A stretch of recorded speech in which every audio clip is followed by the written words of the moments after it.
Chapter 3, There are 3 stages in your reintegration, said O'Brien.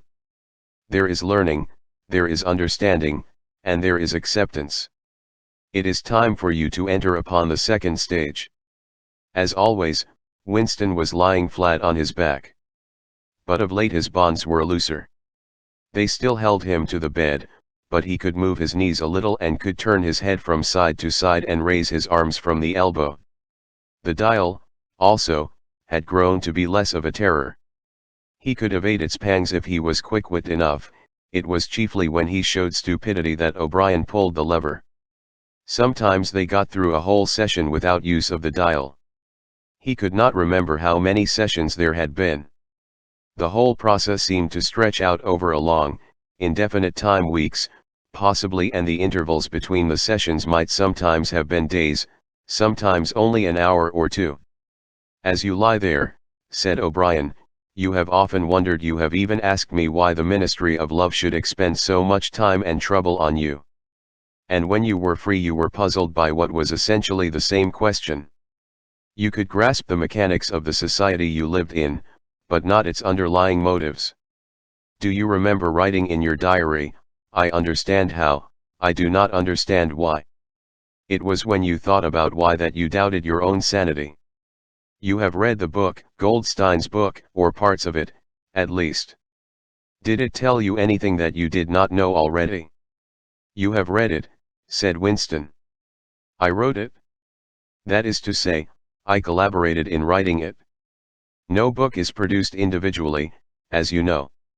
Is it true, what it says? As description, yes. The program it sets forth is nonsense. The secret accumulation of knowledge, a gradual spread of enlightenment, ultimately a proletarian rebellion, the overthrow of the party. You foresaw yourself that that was what it would say. It is all nonsense. The proletarians will never revolt, not in 1,000 years or 1,000,000. They cannot. I do not have to tell you the reason, you know it already. If you have ever cherished any dreams of violent insurrection, you must abandon them. There is no way in which the party can be overthrown. The rule of the party is forever. Make that the starting point of your thoughts. He came closer to the bed. Forever, he repeated. And now let us get back to the question of how and why. You understand well enough how the party maintains itself in power. Now tell me why we cling to power. What is our motive? Why should we want power? Go on, speak, he added as Winston remained silent. Nevertheless, Winston did not speak for another moment or 2. A feeling of weariness had overwhelmed him. The faint, mad gleam of enthusiasm had come back into O'Brien's face. He knew in advance what O'Brien would say. That the party did not seek power for its own ends, but only for the good of the majority. That it sought power because men in the mass were frail, cowardly creatures who could not endure liberty or face the truth, and must be ruled over and systematically deceived by others who were stronger than themselves. That the choice for mankind lay between freedom and happiness, and that, for the great bulk of mankind, happiness was better. That the party was the eternal guardian of the weak, a dedicated sect doing evil that good might come, sacrificing its own happiness to that of others. The terrible thing, thought Winston, the terrible thing was that when O'Brien said this he would believe it. You could see it in his face. O'Brien knew everything. 1,000 times better than Winston he knew what the world was really like, in what degradation the mass of human beings lived, and by what lies and barbarities the party kept them there. He had understood it all, weighed it all, and it made no difference, all was justified by the ultimate purpose. What can you do, thought Winston, against the lunatic who is more intelligent than yourself, who gives your arguments a fair hearing and then simply persists in his lunacy? You are ruling over us for our own good, he said feebly. You believe that human beings are not fit to govern themselves, and therefore he started and almost cried out. A pang of pain had shot through his body.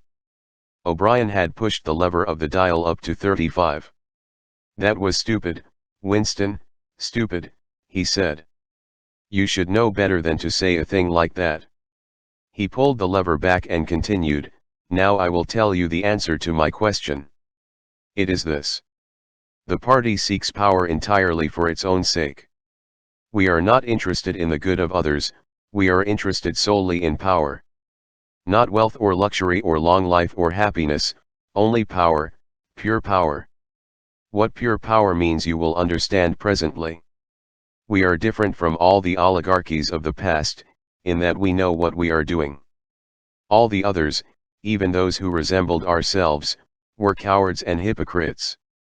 The German Nazis and the Russian communists came very close to us in their methods, but they never had the courage to recognize their own motives. They pretended, perhaps they even believed, that they had seized power unwillingly and for a limited time, and that just round the corner there lay a paradise where human beings would be free and equal.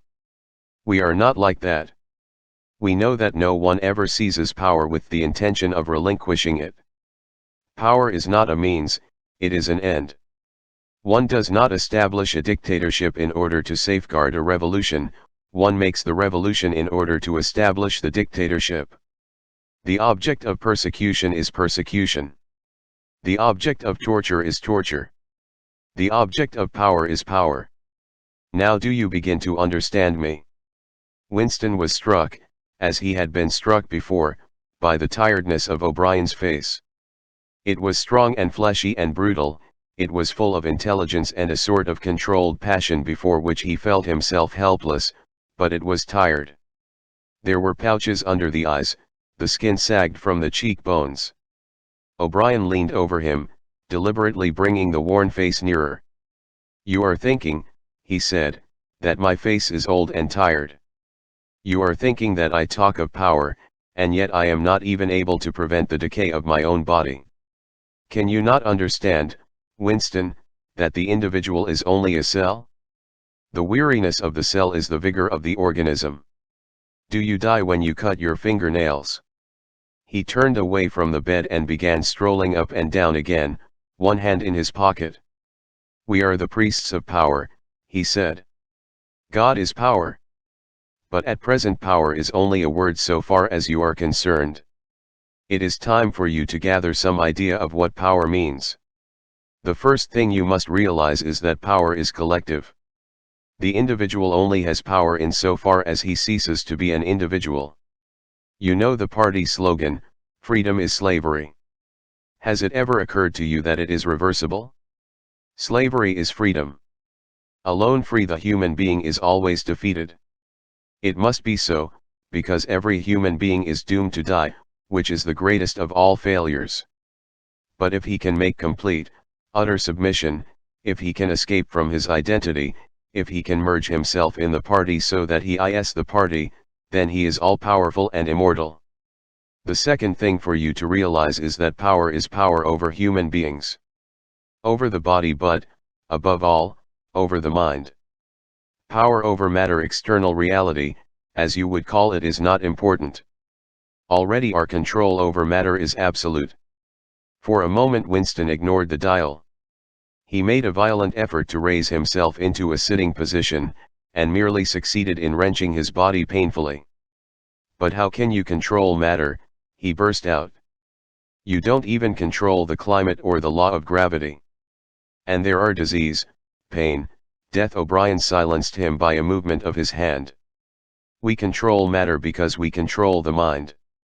Reality is inside the skull. You will learn by degrees, Winston. There is nothing that we could not do. Invisibility, levitation, anything. I could float off this floor like a soap bubble if I wished to. I do not wish to, because the party does not wish it. You must get rid of those 19th century ideas about the laws of nature. We make the laws of nature. But you do not. You are not even masters of this planet. What about Eurasia and Eastasia? You have not conquered them yet. Unimportant.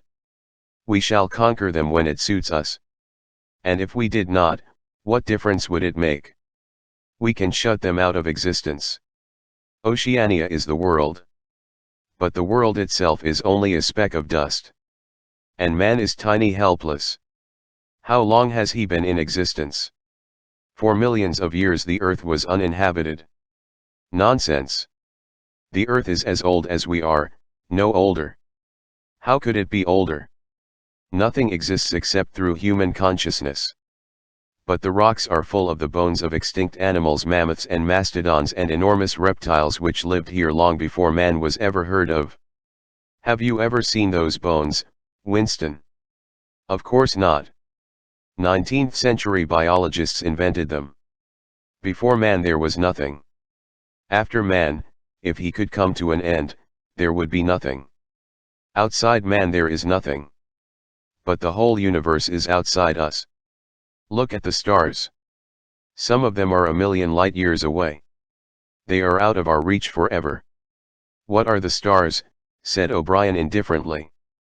They are bits of fire a few kilometers away. We could reach them if we wanted to.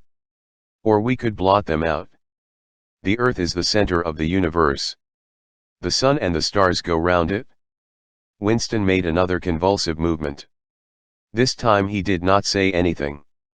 O'Brien continued as though answering a spoken objection, for certain purposes, of course, that is not true. When we navigate the ocean, or when we predict an eclipse, we often find it convenient to assume that the earth goes round the sun and that the stars are millions upon millions of kilometers away. But what of it? Do you suppose it is beyond us to produce a dual system of astronomy? The stars can be near or distant, according as we need them. Do you suppose our mathematicians are unequal to that? Have you forgotten doublethink? Winston shrank back upon the bed. Whatever he said, the swift answer crushed him like a bludgeon. And yet he knew, that he was in the right. The belief that nothing exists outside your own mind, surely there must be some way of demonstrating that it was false? Had it not been exposed long ago as a fallacy? There was even a name for it, which he had forgotten. A faint smile twitched the corners of O'Brien's mouth as he looked down at him. I told you, Winston, he said, that metaphysics is not your strong point.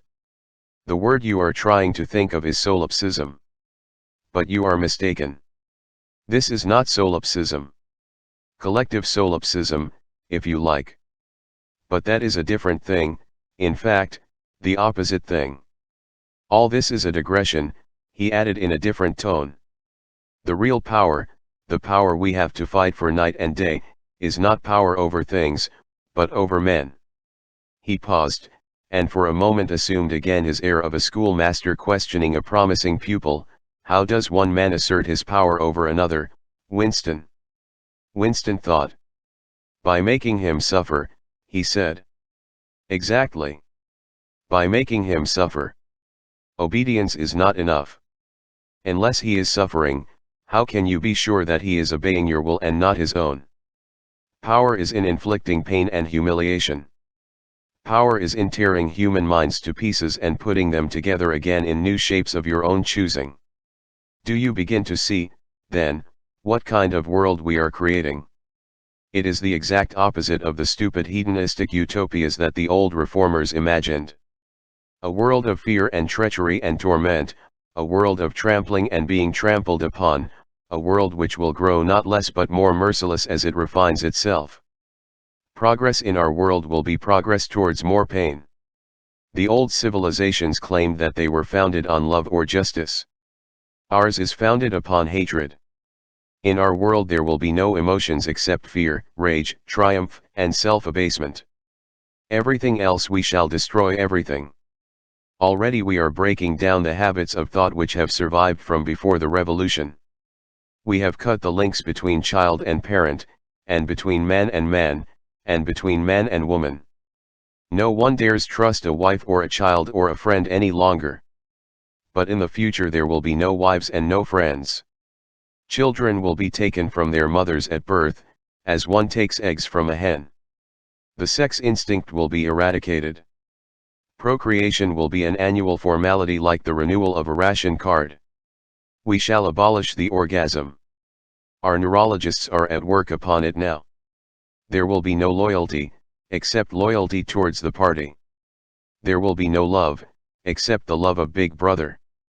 There will be no laughter, except the laugh of triumph over a defeated enemy. There will be no art, no literature, no science.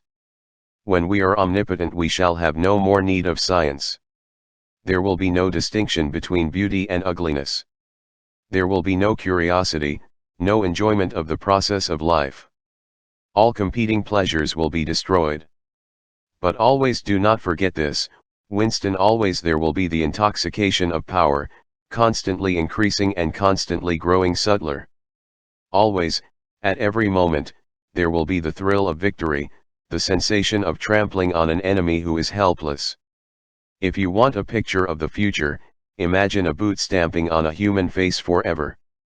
He paused as though he expected Winston to speak. Winston had tried to shrink back into the surface of the bed again. He could not say anything. His heart seemed to be frozen. O'Brien went on, and remember that it is forever. The face will always be there to be stamped upon.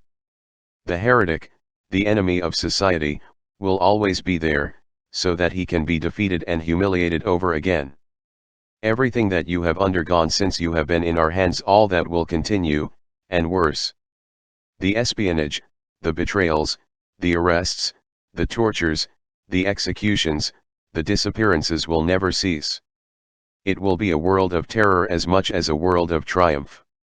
The more the party is powerful, the less it will be tolerant, the weaker the opposition, the tighter the despotism. Goldstein and his heresies will live forever. Every day, at every moment, they will be defeated, discredited, ridiculed, spat upon, and yet they will always survive. This drama that I have played out with you during 7 years will be played out over and over again, generation after generation, always in subtler forms. Always we shall have the heretic here at our mercy, screaming with pain, broken up, contemptible, and in the end utterly penitent, saved from himself, crawling to our feet of his own accord. That is the world that we are preparing, Winston. A world of victory after victory, triumph after triumph after triumph, an endless pressing, pressing, pressing upon the nerve of power. You are beginning, I can see, to realize what that world will be like. But in the end you will do more than understand it. You will accept it, welcome it, become part of it. Winston had recovered himself sufficiently to speak. You can't, he said weakly. What do you mean by that remark, Winston? You could not create such a world as you have just described. It is a dream. It is impossible. Why? It is impossible to found a civilization on fear and hatred and cruelty. It would never endure. Why not? It would have no vitality. It would disintegrate. It would commit suicide. Nonsense. You are under the impression that hatred is more exhausting than love. Why should it be? And if it were, what difference would that make? Suppose that we choose to wear ourselves out faster. Suppose that we quicken the tempo of human life till men are senile at 30. Still, what difference would it make? Can you not understand that the death of the individual is not death? The party is immortal. As usual, the voice had battered Winston into helplessness. Moreover, he was in dread that if he persisted in his disagreement O'Brien would twist the dial again. And yet he could not keep silent. Feebly, without arguments, with nothing to support him except his inarticulate horror of what O'Brien had said, he returned to the attack. I don't know, I don't care. Somehow you will fail. Something will defeat you. Life will defeat you. We control life, Winston, at all its levels. You are imagining that there is something called human nature which will be outraged by what we do and will turn against us. But we create human nature. Men are infinitely malleable. Or perhaps you have returned to your old idea that the proletarians or the slaves will arise and overthrow us. Put it out of your mind. They are helpless, like the animals. Humanity is the party. The others are outside, irrelevant. I don't care. In the end they will beat you. Sooner or later they will see you for what you are, and then they will tear you to pieces. Do you see any evidence that that is happening? or any reason why it should. No, I believe it. I know that you will fail.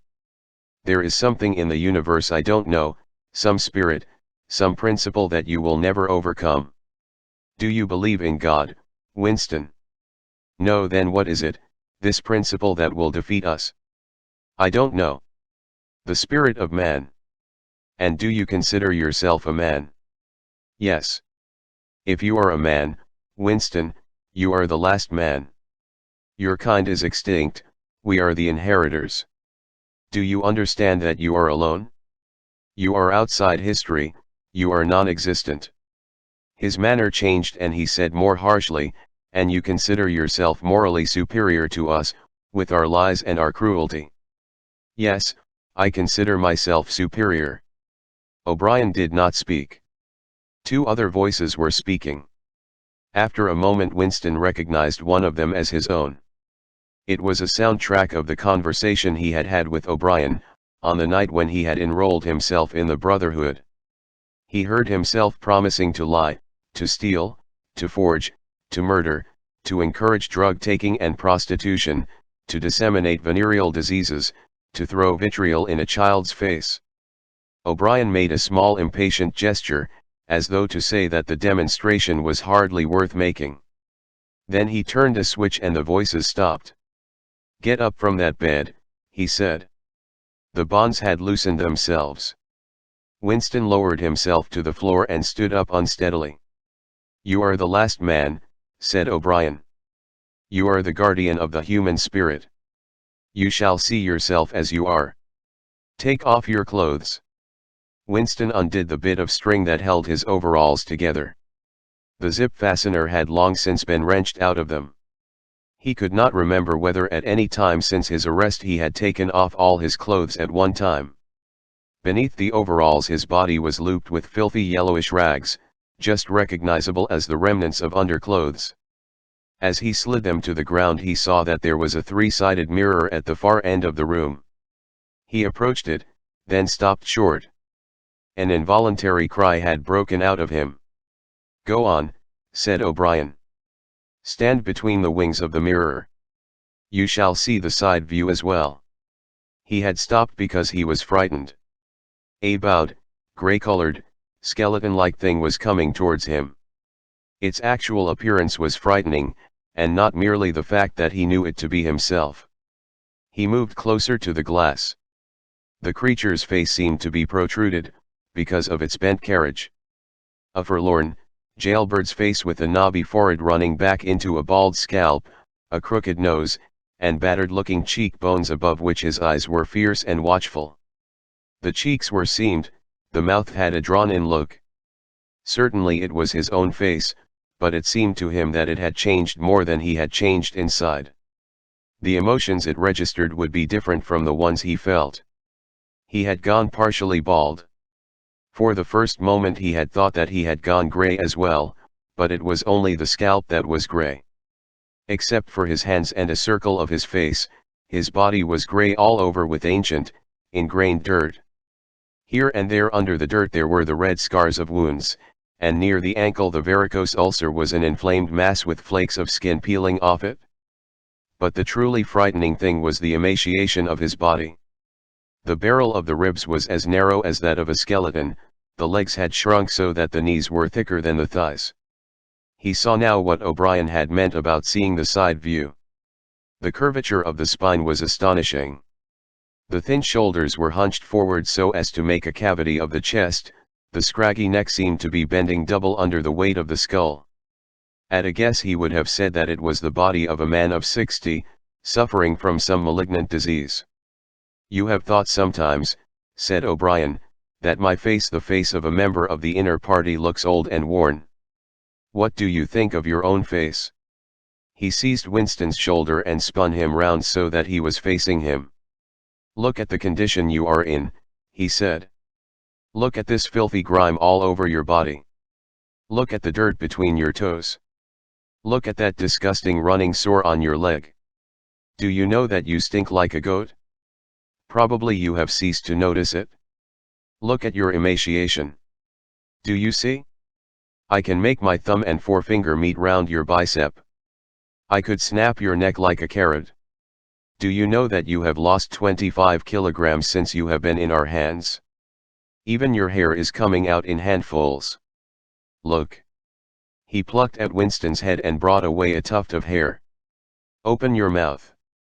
9, 10, 11 teeth left. How many had you when you came to us? And the few you have left are dropping out of your head.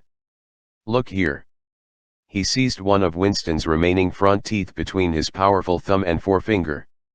A twinge of pain shot through Winston's jaw. O'Brien had wrenched the loose tooth out by the roots. He tossed it across the cell. You are rotting away, he said, you are falling to pieces. What are you? A bag of filth. Now turn around and look into that mirror again. Do you see that thing facing you? That is the last man. If you are human, that is humanity. Now put your clothes on again. Winston began to dress himself with slow stiff movements. Until now he had not seemed to notice how thin and weak he was. Only one thought stirred in his mind, that he must have been in this place longer than he had imagined. Then suddenly, as he fixed the miserable rags round himself, a feeling of pity for his ruined body overcame him. Before he knew what he was doing, he had collapsed onto a small stool that stood beside the bed and burst into tears. He was aware of his ugliness, his gracelessness, a bundle of bones in filthy underclothes sitting weeping in the harsh white light, but he could not stop himself. O'Brien laid a hand on his shoulder, almost kindly. It will not last forever, he said. You can escape from it whenever you choose. Everything depends on yourself. You did it, sobbed Winston. You reduced me to this state. No, Winston, you reduced yourself to it. This is what you accepted when you set yourself up against the party. It was all contained in that first act. Nothing has happened that you did not foresee. He paused, and then went on, we have beaten you, Winston. We have broken you up. You have seen what your body is like. Your mind is in the same state. I do not think there can be much pride left in you. You have been kicked and flogged and insulted, you have screamed with pain, you have rolled on the floor in your own blood and vomit. You have whimpered for mercy, you have betrayed everybody and everything. Can you think of a single degradation that has not happened to you? Winston had stopped weeping, though the tears were still oozing out of his eyes. He looked up at O'Brien. I have not betrayed Julia, he said. O'Brien looked down at him thoughtfully. No, he said, no, that is perfectly true. You have not betrayed Julia. The peculiar reverence for O'Brien, which nothing seemed able to destroy, flooded Winston's heart again. How intelligent, he thought, how intelligent. Never did O'Brien fail to understand what was said to him. Anyone else on earth would have answered promptly that he had betrayed Julia. For what was there that they had not screwed out of him under the torture? He had told them everything he knew about her, her habits, her character, her past life. He had confessed in the most trivial detail everything that had happened at their meetings, all that he had said to her and she to him, their black market meals, their adulteries, their vague plottings against the party, everything. And yet, in the sense in which he intended the word, he had not betrayed her. He had not stopped loving her, his feelings towards her had remained the same. O'Brien had seen what he meant without the need for explanation. Tell me, he said, how soon will they shoot me? It might be a long time, said O'Brien. You are a difficult case. But don't give up hope. Everyone is cured sooner or later. In the end we shall shoot you.